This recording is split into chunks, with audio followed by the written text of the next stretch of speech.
Praise the Lord, shalom, जय मसीह की, hallelujah.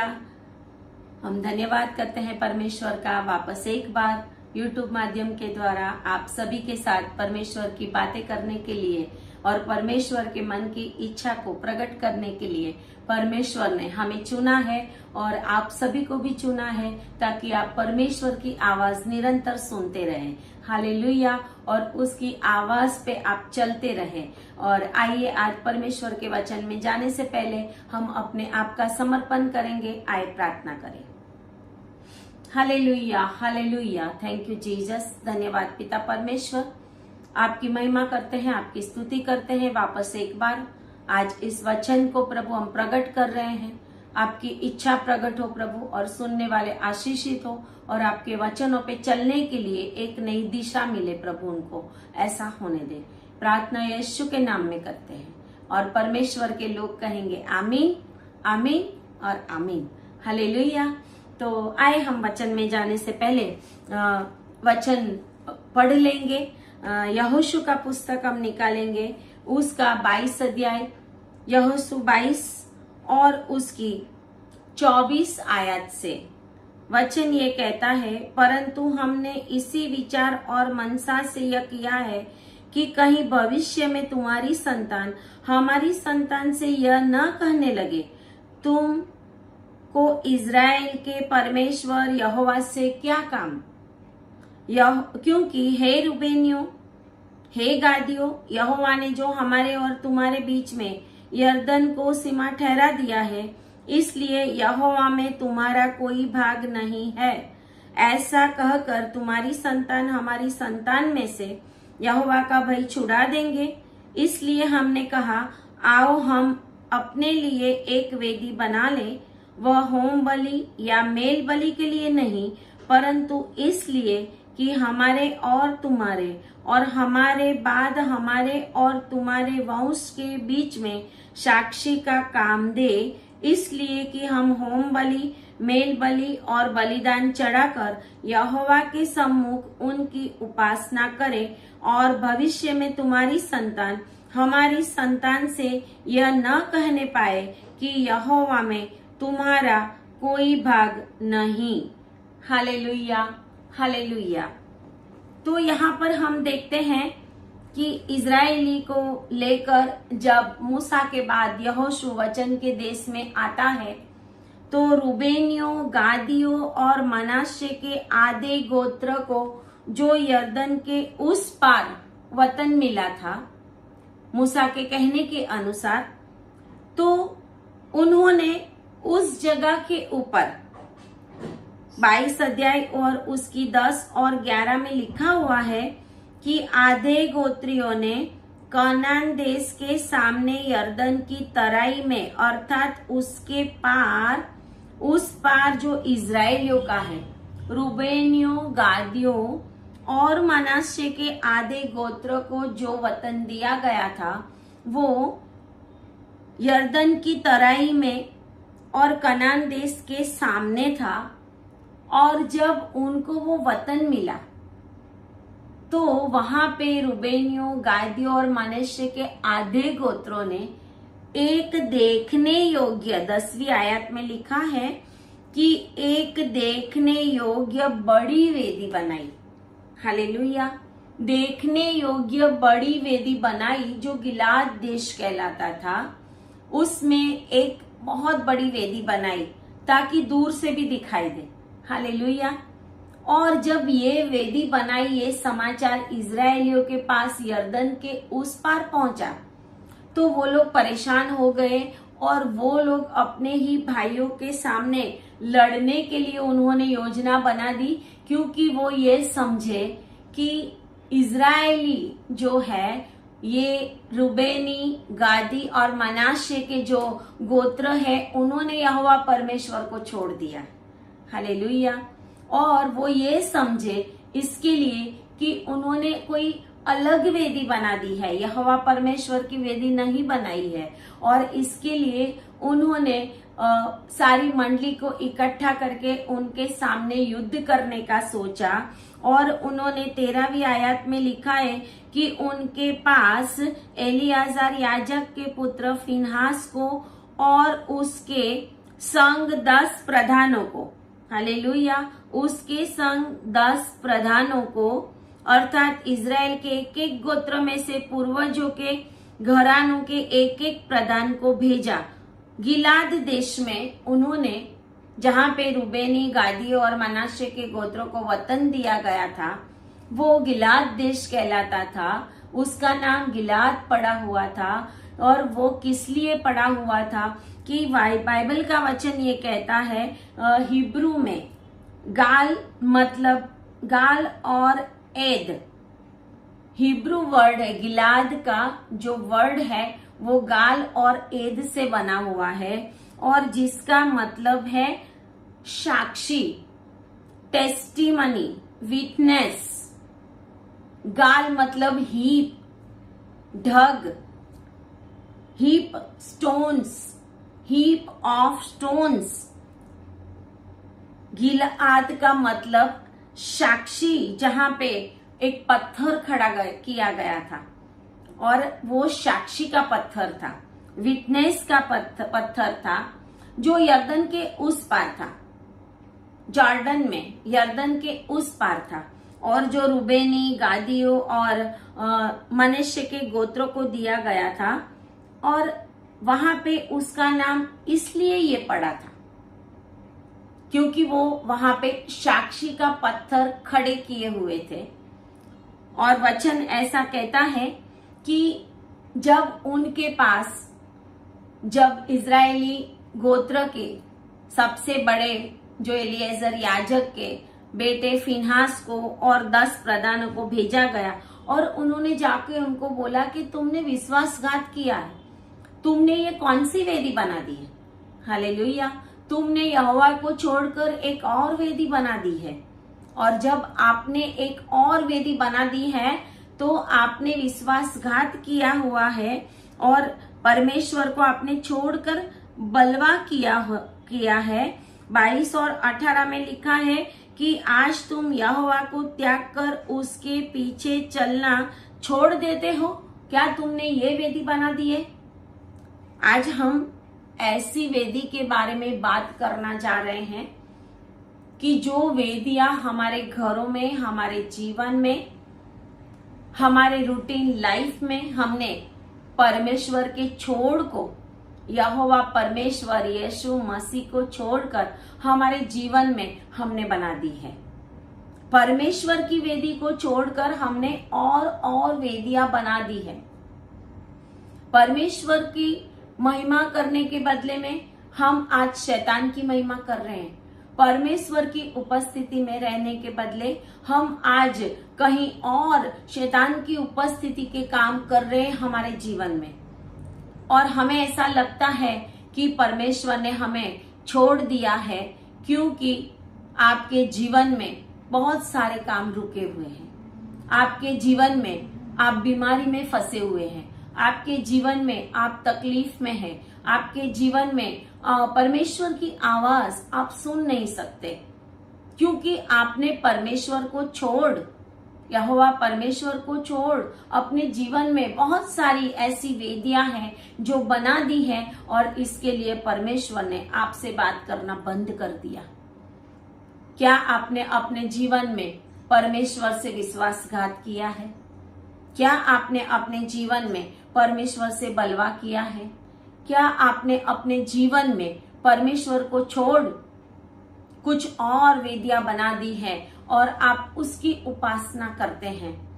यहाँ पे हम देखते हैं कि हमारे जीवन में हम ऐसी अलग अलग बातों की वेदियां बना देते हैं, जैसे हम पैसों के पुजारी बन जाते हैं, हम लोभी बन जाते हैं पैसों के, हम परमेश्वर को दशमांश और दान देने को छोड़कर अपने जीवन में पैसा कमाने में लग गए हैं, और अगर पैसा कमा भी रहे हैं तो हम परमेश्वर को कुछ हिस्सा दे नहीं रहे हैं, कुछ अच्छे काम नहीं कर रहे हैं। अनाथ और विधवाओं को, जैसे बाइबल में लिखा है, ऐसे हम मदद नहीं कर रहे हैं। क्या हमने ऐसी वेदी बना दी है, कुछ मूर्ति पूजा की वेदी बना दी है। परमेश्वर को भी एक बाजू हम पकड़ के चलने का दावा करते हैं, और दूसरी ओर हम मंत्र तंत्र दोरा धागा जादू टोना में फंसे हुए हैं। ऐसे बाबाओं के पास ऐसे श्रापित कामों को करके आप अपने जीवन में शैतान की वेदियों को खड़ा करके अपने जीवन में चल रहे हैं। क्या ऐसा है आपके अंदर ईर्ष्या और जलन की वेदी है? ईर्ष्या और जलन करके आप अपने आप को, वचन कहता है कि ईर्ष्या हड्डियों की जलन और शरण है। जब हम ईर्ष्या करते हैं तो हम खुद ही जलन के मारे अपनी हड्डियां को सड़ा लेते हैं। तो ये है का हम माँ बाप का अपमान करते हैं। क्या हमने ऐसी वेदी बना दी है? परमेश्वर को छोड़कर बाइबल का वचन 5वीं आज्ञा कहता है, अपने माँ बाप का सम्मान कर, अपने माँ बाप का ध्यान रख, उनकी इच्छा क्या है उनको संतोष देने का काम कर और उनकी केयर कर। हम ये नहीं करके अपने जीवन में एक अपमान की वेदी को बनाकर चल रहे हैं। इसके लिए आप परमेश्वर की आवाज को, परमेश्वर के ब्लेसिंग को, परमेश्वर के वचनों को अपने जीवन में हाँ और आमीन होते हुए नहीं देखते हैं। क्या आप दूसरों के ऊपर दोष लगा रहे हो? क्या आप दूसरों के ऊपर दोष लगाने की वेदी बनाकर बैठे हुए हो? आपके मन में हमेशा दूसरों के ऊपर दोष लगाने का, ये ऐसा है वो वैसा है, ये ऐसी है वो वैसी है करके हम अपने आप को परमेश्वर की हजूरी से दूर ले जाते हैं। क्या हमने ऐसी वेदी बनाई है हमारे जीवन में? क्या हम झूठ की वेदियों के ऊपर चलते रहे हैं? हम दावा तो करते हैं हम मसीह लोग हैं, हम दावा तो करते हैं हम हर संडे चर्च में जाते हैं, हम सुबह शाम दोपहर 3 बार प्रार्थना करते हैं, लेकिन क्या हम झूठ की वेदी पे चलते हैं? बार बार हर समय हम झूठ बोलते हैं और बच्चों को भी झूठ बोलना सिखा रहे हैं। ऐसा बोलना, वैसा बोलना, ऐसा नहीं बोलना, वैसा नहीं बोलना। क्या हमारे रूटीन लाइफ में सही में परमेश्वर की वेदी है? सही में परमेश्वर हमारे बीच में साक्षी बन के चल रहा है? जैसे रुबेनी और गादी और मनाशे ने परमेश्वर यहोवा से हमारा कहीं पे रिश्ता ना छूट जाए, कहीं पे यर्दन के पार इज़राइल देश जो आज बन गया है, वहां के इज़राइली लोग हमारे गोत्र के लोगों को, हमारे बच्चों को, रूबेनी, गादी और मनाशे के बच्चों को, मनाशे के वंश को आने वाले दिनों में, आने वाली पीढ़ी हमारे बच्चों को ऐसा करके अलग ना कर दे कि तुम्हें इज़राइल के परमेश्वर से क्या काम। कहीं ऐसा हमारे बच्चों को वो अलग ना कर दे परमेश्वर से कि तुम्हें यहोवा परमेश्वर से कोई लेना देना नहीं है, तुम इज़राइल के संतान नहीं हो, तुम यहोवा परमेश्वर के संतान नहीं हो, क्योंकि तुम्हारे और हमारे बीच में यर्दन की सीमा डाल दी गई है और आप तो उस पार हो और हम इस पार है। हम जो इस पार है वो ही परमेश्वर के लोग हैं करके हमारे बच्चों को, हमारे नस्ल को, हमारे वंश को कहीं पे अलग ना कर दे। वो डरते थे इस बात से। उनको वतन मिल गया, क्या हमें सब कुछ मिल जाने के बाद भी हमें परमेश्वर हमारा है इस बात की चिंता है? हमें बहुत सारे आशीष मिल जाते हैं, फिर भी क्या हम ये सोच के हमारे जीवन में आगे चलते हैं कि हमारी किसी बात से परमेश्वर को दुख ना हो जाए, हमारी किसी वेदी से परमेश्वर हमसे दूर ना हो जाए? क्या हमारे जीवन में हम ये बातों को सोचते हैं, जैसे रूबेनी, गादी और मनाशे के गोत्रों ने सोचा कि कहीं आने वाले दिनों में हम यहोवा परमेश्वर से छूट ना जाए, हमारे बच्चे यहोवा परमेश्वर से अलग ना हो जाए, कहीं इजरायली जो यर्दन के पार है वो हमें ऐसा ना कह दे, हमारे बच्चों को ऐसा ना कह दे कि तुम्हें इजराइल के परमेश्वर से कोई काम नहीं है, कोई रिश्ता नहीं है। इस डर के मारे उन्होंने यहोवा परमेश्वर की वेदी बनाई थी, ताकि परमेश्वर से उनका रिश्ता, उनके बच्चों का रिश्ता, उनकी आने वाली पीढ़ी का रिश्ता बना रहे।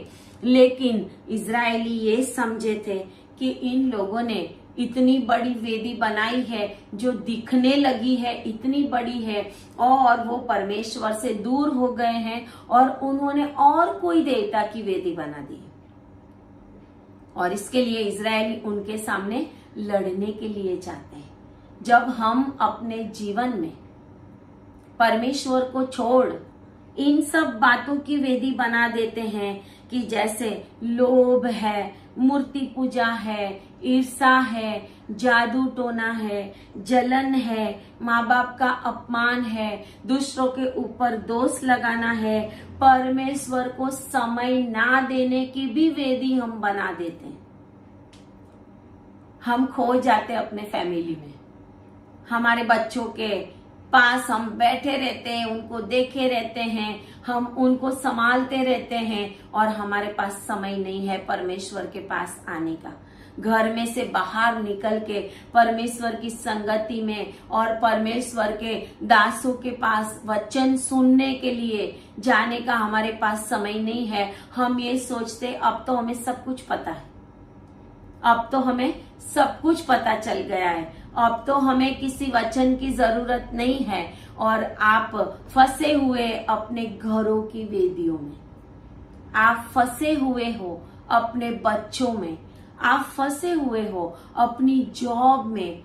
ये हो सकता है आप फंसे हुए हो, आपको लगता है कि मैं तो सेवा कर रहा हूं, मैं तो सेवा के कामों में फंसा हुआ हूं, लेकिन आपके पास परमेश्वर के पास बैठने का, परमेश्वर से रिश्ता जोड़ के रखने का कोई समय नहीं है। तो आप समझना कि आप शैतान को खुश कर रहे हैं, आप परमेश्वर के साथ रिश्ता बना के नहीं चल रहे हैं, आप इन सब बातों में डूब रहे हैं। मेरा मेरा मेरा मेरा फैमिली, मेरा घर, मेरे बच्चे, उसी में आपका टाइम पूरा हो जाता है। और फिर रात को 1 बजे आपको टाइम मिलता है, रात को 2 बजे आपको टाइम मिलता है। पूरा दिन तो आपने अपने फैमिली को दे दिया, पूरा दिन तो आपने अपनी जॉब को दे दिया, पूरा दिन तो आपने सेवा के कामों को दे दिया, लेकिन परमेश्वर के साथ रिश्ता नहीं जोड़ा। हालेलुया। आपने एक और अलग वेदी बना दी है। शैतान भी पैरेलल चाल चलता है, शैतान भी यीशु के साथ वचनों के द्वारा ही बात करता था, शैतान भी वचनों के द्वारा ही दलील करता है। अरे हम तो ये कर रहे हैं, ये तो प्रभु का ही काम है, ये तो प्रभु की सेवा कर रहे हैं, हम तो प्रभु का ही काम करने में अपना समय बिता रहे हैं। लेकिन आपके पास अपना पर्सनल समय नहीं है, आपकी पर्सनल वेदी नहीं है। पर्सनल वेदी आप परमेश्वर के साथ बनाएं। जब आप परमेश्वर के साथ अपना पर्सनल रिश्ता करोगे, फिर परमेश्वर आपसे बात करेगा। और आपने अपने जीवन में यहोवा परमेश्वर को छोड़ बहुत सारी बातों को स्थान दे दिया है, बहुत सारी वेदी आपने बना दी है। तो आज आप अपने जीवन में अलर्ट हो जाए। परमेश्वर आज आपको चेतावनी दे रहा है। जब आपका समय पूरा हो जाएगा, जब आप परमेश्वर की उपस्थिति में जाओगे, परमेश्वर आपसे पूछेगा, मैंने तुझे 70 इयर्स दिया, मैंने तुझे 80 साल दिए, मैंने तुझे 100 साल दिए, तूने मेरे लिए क्या किया? तू मेरी उपस्थिति में कितना समय बना रहा? क्या तूने सही वेदी बनाई? क्या तूने मेरी उपस्थिति की वेदी बनाई? क्या तेरी वेदी में मैं आता था? हालेलुया। परमेश्वर आपसे पूछेगा, तब हम कमती मालूम पड़ेंगे। और वचन कहता है ऐसा, हम अपना समय इन बातों में व्यर्थ गंवा देते हैं और प्रभु की उपस्थिति में रहने से हम दूर हो जाते हैं। वो साक्षी की वेदी नहीं बनाई जिसमें यहोवा परमेश्वर गाल एद बन के रहता है। हालेलुया। वो साक्षी की वेदी हमने नहीं बनाई जो हमारे और परमेश्वर के बीच में है, जैसे याकूब ने बनाई थी, जैसे अब्राहम ने बनाई थी। ओ माइटी लॉर्ड जीसस आज आपको कुछ कह रहा है। हालेलुया। हम यहाँ पे देखते हैं कि जैसे फर्स्ट किंग, पहले राजा, और उसका 18 अध्याय में हम देखते हैं कि तिशबी एलिया भी गिलाद के परदेशियों में से था। यही एरिया में था जहां पे मनाशा और सारे रूबेनियों और गादियों का प्रदेश था। फर्स्ट किंग 17 और 1 में लिखा हुआ है कि तिशबी एलिया जो गिलाद के परदेशियों में से था, उसने आहाब से आकर बात की। और यही एलिया ने वहां से आकर इजराइलियों से, आहाब से बात की थी कि तुम अपनी वेदी बनाओ और मैं अपनी वेदी बनाता हूं। हालेलुया। और इजराइली जो परमेश्वर से दूर हो गए थे, बाल की पूजा में लगे हुए थे, आस्तारोत की पूजा में लगे हुए थे, उनको इकट्ठा करके कारमेल पर्वत के ऊपर अब एलिया ने कहा कि तुम अपनी वेदी बनाओ, मैं अपनी वेदी बनाता हूं, और देखो कौन सी वेदी के ऊपर परमेश्वर की आग आती है।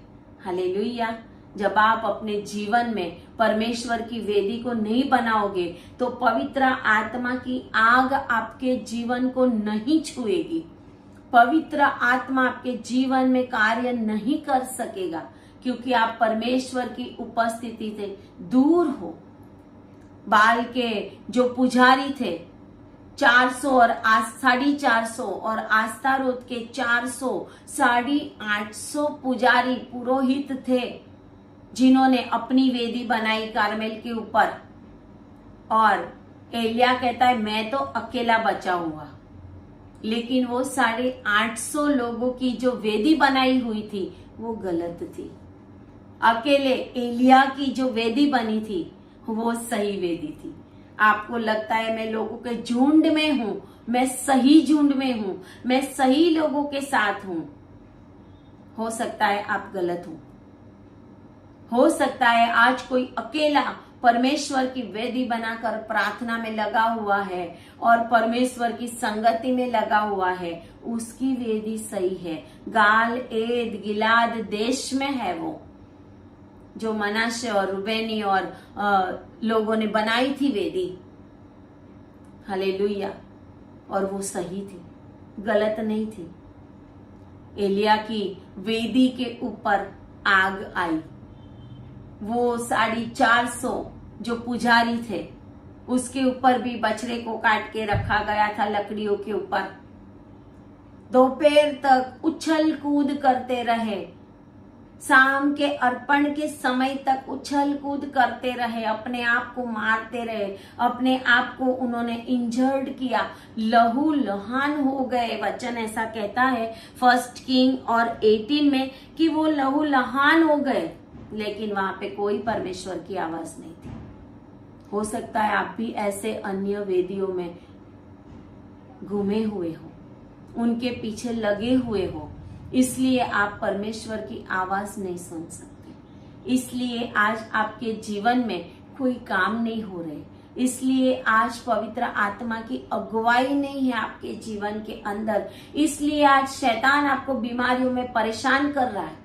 इसलिए आज आप बड़ी बड़ी बीमारी में और ऑपरेशनों के चक्कर में फंसे हुए हो, क्योंकि आपने अपने जीवन में परमेश्वर को छोड़ कुछ अलग वेदी बना दी।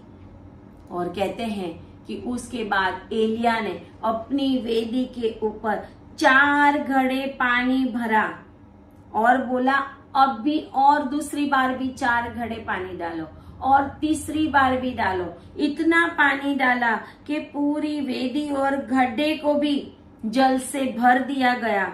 और फिर इज़राइल के परमेश्वर के आगे एलिया ने दुहाई दी, अब्राहम, इसहाक और याकूब के परमेश्वर, मैं तेरा दास हूं और तू, लिखा हुआ है कि मेरी सुन और मेरी सुन के, 1 किंग 18 और 37 में, मेरी सुन के इस वेदी के ऊपर लौट आ और ये लोग जान ले कि यहोवा तू ही परमेश्वर है।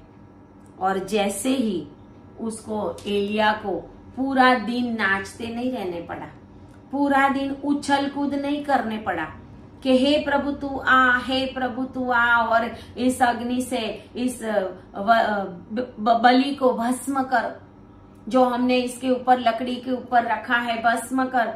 एलिया को नहीं करना पड़ा। एलिया ने दुहाई दी और तुरंत ही वचन कहता है कि यहोवा की आग आकाश से प्रकट हुई और होम बलि को, लकड़ी को, पत्थरों को धूलि समेत भस्म कर दिया।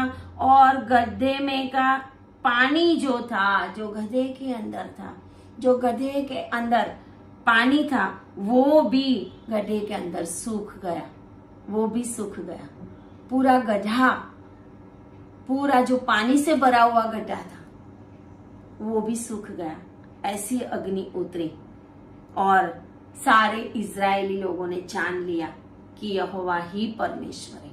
अगर आपके जीवन में यहोवा को छोड़, यहोवा परमेश्वर को छोड़ आपने और कोई वेदियां बनाई है, यहोवा परमेश्वर को आपने त्याग दिया है, आप नाम के मसीह बन के बैठे हुए हो, आप अलग अलग गलत एडिक्शन में हो, आप परमेश्वर से दूर चले गए हो, व्यभिचार की वेदियां हैं आपके जीवन के अंदर, आपके जीवन के अंदर गलत गलत कामों की वेदियां, गलत चीजें मोबाइल में देखने की वेदियां बनाई है आपने, अपनी आंखों को आपने शैतान को दे दिया है। तो आप समझे कि आपकी वेदी के ऊपर, आपके घर के ऊपर, आपकी प्रार्थनाओं के ऊपर, आपके बलिदानों के ऊपर, आपके दानों के ऊपर कभी भी परमेश्वर का हाँ और आमीन का अग्नि नहीं आएगा। और आप पूरी जिंदगी परेशान परेशान और परेशान चलते रहोगे और आप परमेश्वर को कोसते रहोगे कि हे प्रभु ऐसा कैसे हो गया। यहाँ पर हम देखते हैं कि तभी रूबेनियों और गादियों ने और मनाशे के गोत्रों ने, हालेलुया, उन्होंने परमेश्वर को, परमेश्वर की वेदी बनाई। उन्होंने परमेश्वर की वेदी बनाकर 22 अध्याय में लिखा हुआ है, यहोशू 22 अध्याय में उन्होंने जवाब दिया एलीजार के बेटे फिनहास को, जो याजक था, और सारे जो 10 प्रधानों के समेत उनके पास आया था, उनको उन्होंने बोला कि हमने ऐसी वेदी बनाई है जो यहोवा परमेश्वर को प्रकट करती है। कहीं कल को तुम लोग जो यरदन के उस पार बसे हुए हो, वो हमारी संतान को परमेश्वर से अलग ना कर दे। परमेश्वर के साथ जुड़े रहने की वेदी हमने बनाई है, ताकि हमारे संतान भी परमेश्वर को छोड़ कोई और वेदी ना बना दे, वो जान ले कि हम भी इज़राइल के संतान है। आप यरदन के उस पार हो, हम यहाँ पर है, और ये वेदी ये प्रकट करती है कि हम भी परमेश्वर के संतान हैं। और इसलिए हमारे और तुम्हारे और हमारे बाद हमारे और तुम्हारे वंश के बीच में ये साक्षी का काम करने वाली वेदी हमने बनाई है, ताकि हम यहोवा की उपासना करे, यहोवा के सम्मुख उपासना करे। भविष्य में तुम्हारी संतान और हमारी संतान से यह न कहने पाए कि यहोवा में तुम्हारा कोई भाग नहीं है। हमारा भी भाग यहोवा में है और हम भी यहोवा परमेश्वर के लोग हैं। और इसलिए हमने ये सोचा है कि जब वे लोग भविष्य में हमसे या हमारे वंश से ये कहने लगे, तब हम उनसे कहेंगे कि यहोवा की वेदी के नमूने पर बनी हुई इस वेदी को देखो। हमारी वेदी भी, जो सुलेमान ने वेदी बनाई थी, और हमारी वेदी भी जो मूसा ने, परमेश्वर ने जो कहा था, वैसी वेदी के नमूने के रूप में हमारी वेदी हमने जो बनाई है और लिखा है कि इसको देखो, वो हमारे और तुम्हारे बीच में साक्षी है। और वो लोग बहुत खुश हुए, वो लोग बहुत खुश हुए। और 34 में 22 और 34 में लिखा है, यह वेदी हमारे और उनके मध्य में इस बात की साक्षी ठहरी है कि यहोवा ही परमेश्वर है। उस वेदी का नाम उन्होंने ऐद रखा, उस वेदी का नाम उन्होंने ऐद रखा। गाल ऐद मतलब गिलाद नाम है और वो है साक्षी की वेदी। यहोवा ही परमेश्वर है, हमारा भी वो परमेश्वर है और आपका भी वही परमेश्वर है। हमारा भी परमेश्वर के साथ रिश्ता है, हमारा भी परमेश्वर में भाग है। ये दिखाने के लिए उन्होंने जो वेदी बनाई और गिलाद देश में उन्होंने उस पत्थरों को खड़ा किया, हालेलुया, और उन्होंने साक्षी को ठहरा दिया। और परमेश्वर ऐसी वेदी को चाहता है। क्या आपने ऐसे साक्षी के पत्थर खड़े किए हैं? क्या आपने ऐसी वेदी बनाई है? आप दुनिया में मुझे कहीं से भी देख रहे हैं, चाहे भारत के कोई स्टेट्स में से आप देख रहे हो, चाहे गुजरात से, चाहे पंजाब से, चाहे यूपी से, चाहे तमिलनाडु से, चाहे आंध्रा से आप देख रहे हो, चाहे आप दुबई से देख रहे हो, चाहे आप अमेरिका से, यूके से देख रहे हो। क्या तुम्हारे पास यही वेदी है जो परमेश्वर की है? क्या रूबेनी, गादी और मनाशे के गोत्रों ने बनाई थी कि हमारा भी निज भाग परमेश्वर में है? क्या तुमने ये वेदी बनाई है? क्या तुम परमेश्वर की वेदी के ऊपर प्रार्थना करते हो और परमेश्वर आपकी सुनता है? कि आज आप भी 20, 25, 50 सालों से रोते रहे हो तो समझो आपने कुछ और वेदी बना दी है। आपकी वेदी कुछ अलग वेदी बन गई है। वो दुनियावी वेदी हो सकती है, वो व्यभिचार की, वो पापों की। आप लोभ में फंसे हुए हो, आप समय नहीं दे रहे हो परमेश्वर को, आप दशमांश नहीं दे रहे हो परमेश्वर को, आप दुनिया के कामों में फंसे हुए हो। ऐसी वेदी आपने बना दी है। आप अपने बच्चों की वेदियों में फंसे हुए हो। आप पति पत्नी एक दूसरे को वेदी बनाकर उसमें फंसे हुए हो। तो आज परमेश्वर आपको अलर्ट कर रहा है। आप अपने जीवन में यहोवा परमेश्वर की, यीशु मसीह की वेदी बनाओ और परमेश्वर आपकी हर एक प्रार्थनाओं को सुनेगा। परमेश्वर आपको बुला रहा है। परमेश्वर कहता है, आओ तुम्हारे और मेरे बीच गाल ऐद के जैसी वेदी बन जाए और तुम भी आज परमेश्वर के आगे और लोगों के आगे कबूल करो कि हमारा निज भाग परमेश्वर में है। हम उनसे दूर नहीं गए हैं।